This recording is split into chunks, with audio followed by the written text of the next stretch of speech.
The Story of an Hour by Kate Chopin.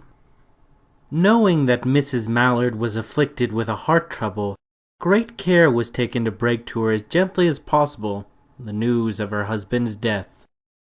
It was her sister Josephine who told her, in broken sentences, veiled hints that revealed and half concealing.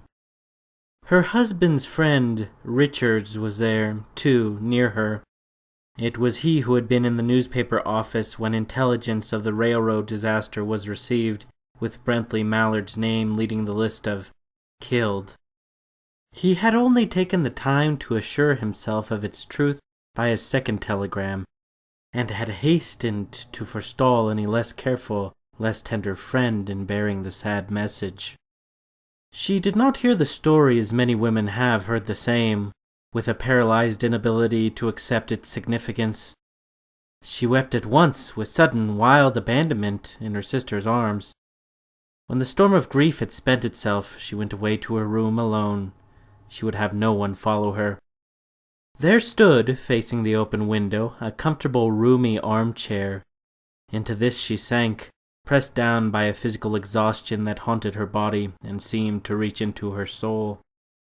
She could see in the open square before her house the tops of trees that were all a-quiver with a new spring life. The delicious breath of rain was in the air. In the street below a peddler was crying his wares. The notes of a distant song which someone was singing reached her faintly, and countless sparrows were twittering in the eaves. There were patches of blue sky showing here and there through the clouds that had met and piled one above the other in the west facing her window. She sat with her head thrown back upon the cushion of the chair, quite motionless, except when a sob came up into her throat and shook her, as a child who has cried itself to sleep continues to sob in its dreams.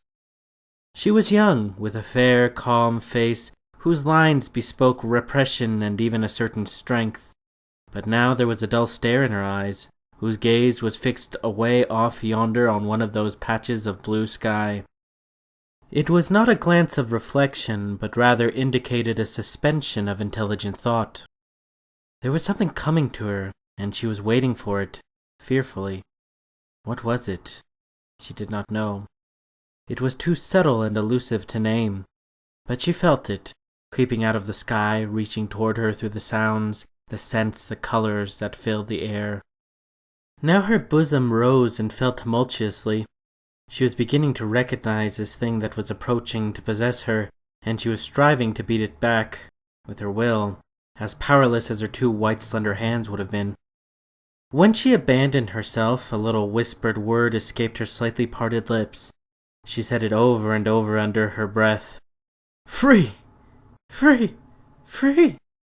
The vacant stare and the look of terror that had followed it went from her eyes. They stayed keen and bright. Her pulses beat fast, and the coursing blood warmed and relaxed every inch of her body. She did not stop to ask if it were, or were not, a monstrous joy that held her. A clear and exalted perception enabled her to dismiss the suggestion as trivial. She knew that she would weep again when she saw the kind, tender hands folded in death, the face that had never looked save with love upon her, fixed and grey and dead. But she saw beyond that bitter moment a long procession of years to come that would belong to her absolutely, and she opened and spread her arms out to them in welcome. There would be no one to live for during those coming years. She would live for herself. There would be no powerful will bending hers in that blind persistence with which men and women believe they have a right to impose a private will upon a fellow creature.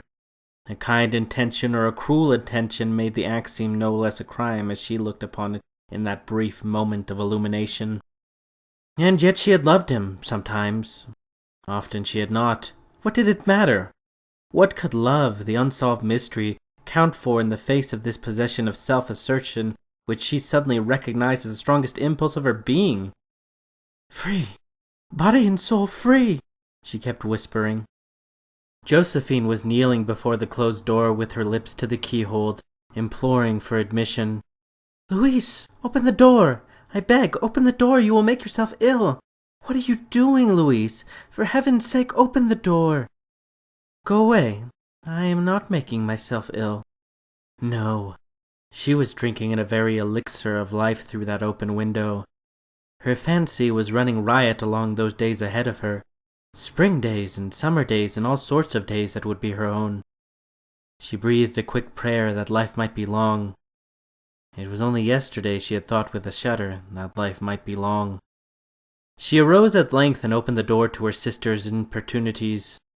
There was a feverish triumph in her eyes, and she carried herself unwittingly like a goddess of victory. She clasped her sister's waist, and together they descended the stairs. Richard stood waiting for them at the bottom. Someone was opening the front door with a latchkey. It was Bentley Mallard who entered, a little travel-stained, composedly carrying his gripsack and umbrella. He had been far from the scene of the accident, and did not even know there had been one.